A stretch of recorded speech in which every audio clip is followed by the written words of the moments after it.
But I've put this off for a couple months, maybe. I've lost track of time. Most of you know that our daughter Shayna was reported missing July 19th of 2022 in Spring Branch, Texas, kind of north of San Antonio. Her remains were found July 30th, 31st, and we give so many thanks to the community, the people that would not give up. The Sheriff's Department was wonderful.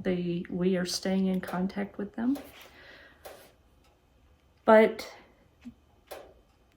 if an adult is declared missing, most of the time they're going to assume that that person walked away, did something of their own volition, and they cannot put the time and resources into major searches for them.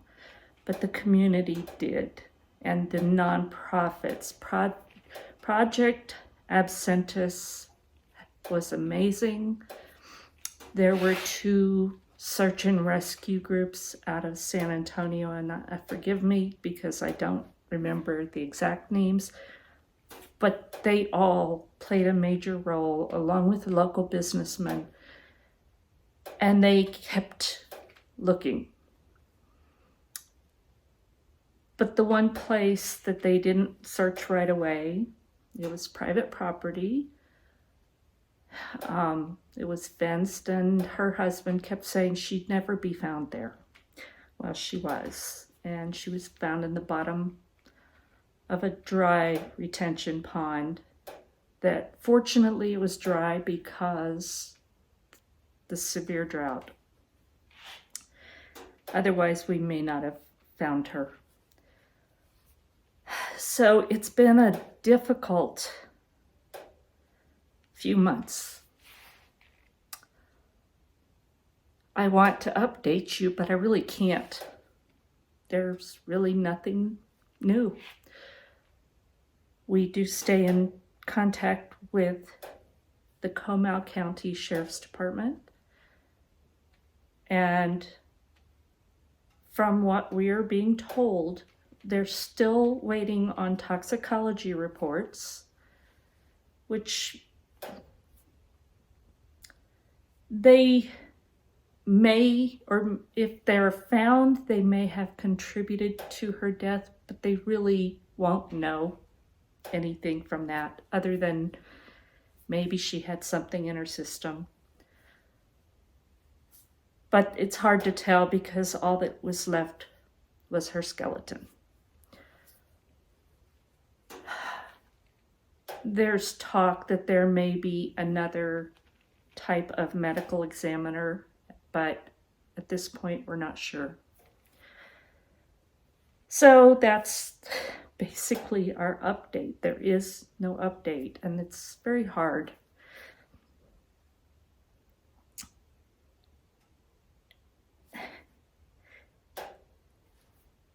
I am Shayna's stepmother, but to me she was a daughter. We got news last week. Shayna's birth mother passed away. I don't know if it was unexpected to her, but nobody knew it. Her best friend didn't know that she was so ill. She hid it from everybody apparently, and I don't know why, or I don't know any details other than we got a phone call saying that she collapsed and it was going to be a matter of hours, and it was. Maybe a day, not even a day later, she passed away. So like us, she lost 3 children before her death. She lost Shayna, her younger daughter Jill, who again was our daughter. We loved her dearly. And she passed away in 2012 from cancer. And she also lost her son, who we really didn't know well, but that was from an overdose. It doesn't matter what the cause is. They're your children.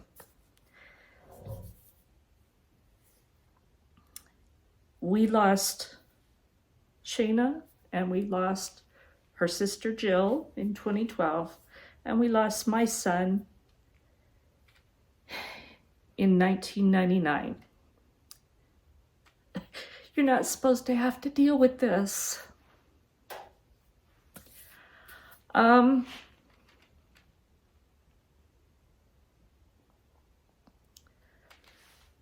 So that being said, we are holding a celebration of life service this Saturday, October 29th, for Shayna at her home church here in Nevada.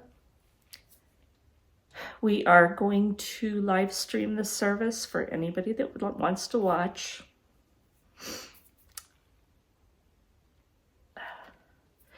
We're not going to leave the live stream up afterwards.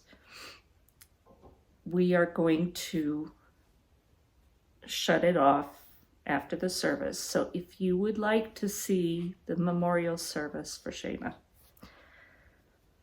I will leave a link below. It's not going to be on my YouTube channel. It's going to be on our church. But if you go to that link at 2 p.m. Pacific time, this Saturday, the 29th of October, you will be able to watch the memorial service also. And I felt that was necessary and important because so many people prayed. So many people reached out and still do. And I love you all. I thank you. But I felt that you needed to have this opportunity, as well as for her friends and neighbors.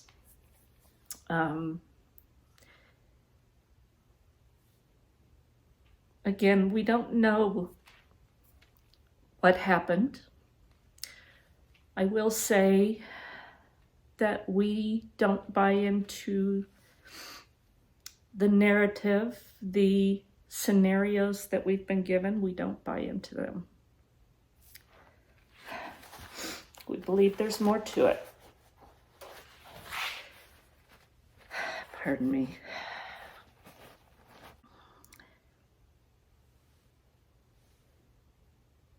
All I do know, Shayna had her problems. She grew up in a home that was, substance abuse was a big problem. And she grew up knowing that and dealing with it every day.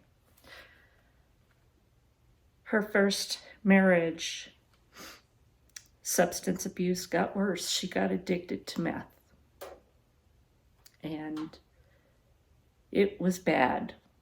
But she could fully function at everything she did. You would never even know how high she was. And she shared a lot of that with me when she moved here. But she reached a point where she knew that if she didn't change, that it was not going to end well. And she reached out to us, and we found help for her. She was clean from the meth 8, 9 years, I believe, until her death. she was clean from it. She stopped using that. I believe it was the summer of 2011. So 10 years, maybe closer to 11. And she did very, very well. And she had the most beautiful spirit. She loved God.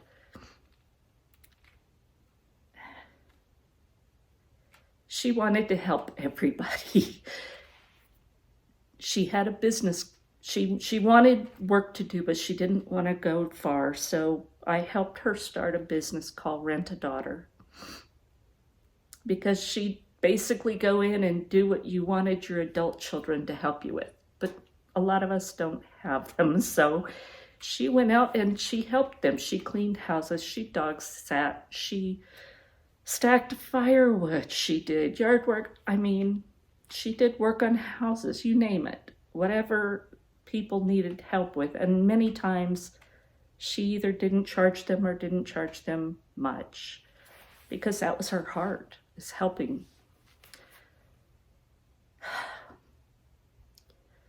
But she came from a substance abuse heredity. Her grandfather, her uncles, her mother, her brother. The only one that we don't think was affected was Jill. And I don't know why, but apparently she didn't get that curse. And we watched. And several years ago, we saw her start to drink more than she should. And we knew it was a problem, and we were trying to help her. Addicts don't want to be helped. They don't. She moved out, and the people she lived with apparently didn't put any limits on her. We found out that when we found out they were getting married, and apparently he has an alcohol problem too. And I believe pretty severe. I don't know that for a fact, but what I have seen and found out, he has several DUIs and he's still waiting for his court date on the latest one, which was 3 years ago. And I believe that the alcohol affected both of them.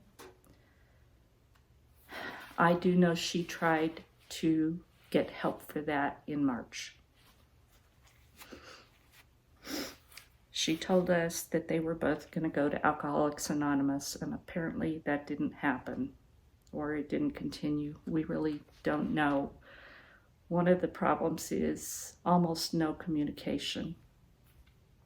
So the few texts and phone calls we did get didn't paint a beautiful picture.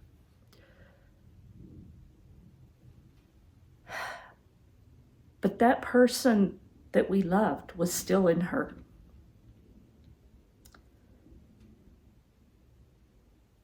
She never went away. So that's who we're going to remember this Saturday.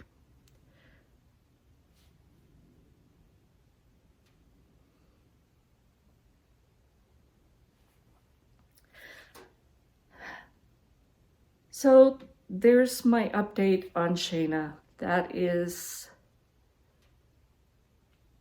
I know she's at peace.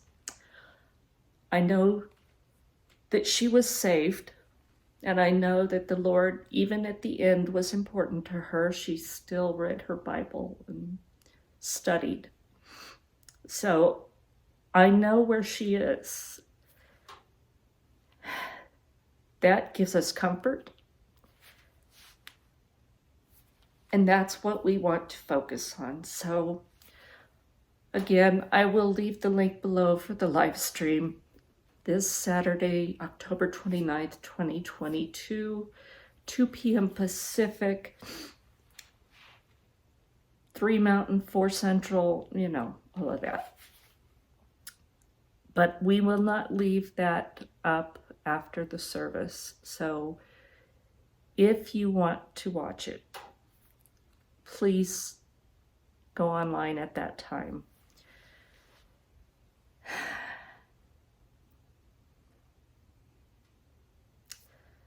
want to thank you all for your love and support, and especially your prayers. God bless.